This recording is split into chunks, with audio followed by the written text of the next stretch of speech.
Ciao, mi chiamo Aurelia.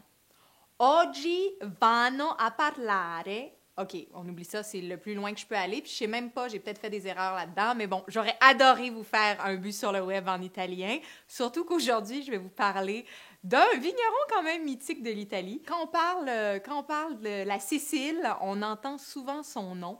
Il paraît que c'est quand même un être assez extrémiste, qui est allé s'installer près de l'Etna et qui a maintenant un domaine où il fait des rouges, surtout il fait quelques blancs, mais surtout un rouge dont on entend souvent parler, le magma. Donc aujourd'hui, on ne goûte pas le magma, on va goûter une plus petite cuvée. La Contadino en tout cas, Contadino 2007. Le 7, c'est 2007 parce que c'est un vin de table, donc il ne peut pas mettre le millésime, mais il met un 7 pour 2007. Et donc, c'est produit à l'Etna. Puis il paraît que les vignes sont vraiment comme dans la lave, tu sais, comme qui a durci, là. C'est quand même épatant. Et donc, voilà. Donc, le raisin qu'on connaît bien là, de l'Etna, c'est le Nero Mascalese. Ici, il y a du Nero Mascalese, mais il y a aussi un assemblage de plein de cépages autochtones de toutes sortes. Et même, je ne pourrais pas toutes vous les nommer parce que j'ai pas toute l'information. Là, sur la fiche technique, il n'y avait pas tous les cépages, mais blanc et rouge. Donc, on va goûter à ça. C'est son petit vin d'entrée de gamme. On voit déjà à la bouteille que c'est non filtré. Ça, c'est nature de chez Nature.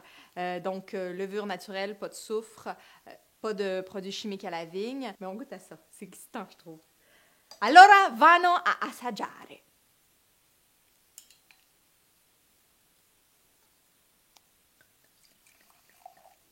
Check it out, the color.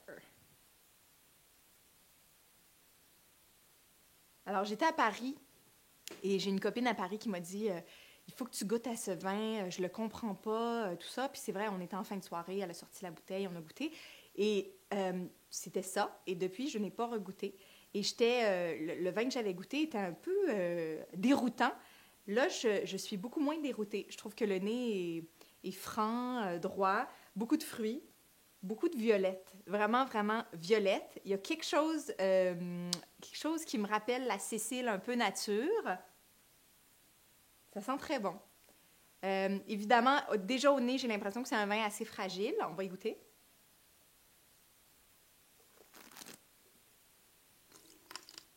Déjà, on a du gaz. Et le gaz, ça me dérange un peu, donc on va essayer ça. Je vais l'essayer. Là, je suis en train de faire un bordel parce que l'ouverture du vin... Ouh! OK.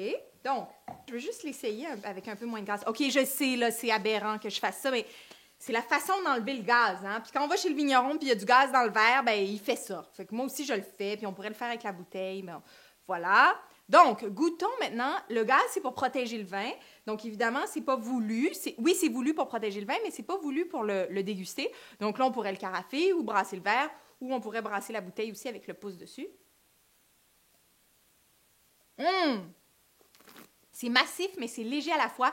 Il y a comme un fruit super présent. Le toucher de bouche est franc, très honnête. C'est un très joli vin. C'est vraiment épatant. C'est différent. C'est nature de chez nature, mais c'est pas fucké. Ça part pas dans tous les sens. C'est approchable. Je vous le conseille. Wow! Fun! Merci, M. Cornelison. Donc, Contadino 2007, Vino di Tavola Rosso, bu sur le web.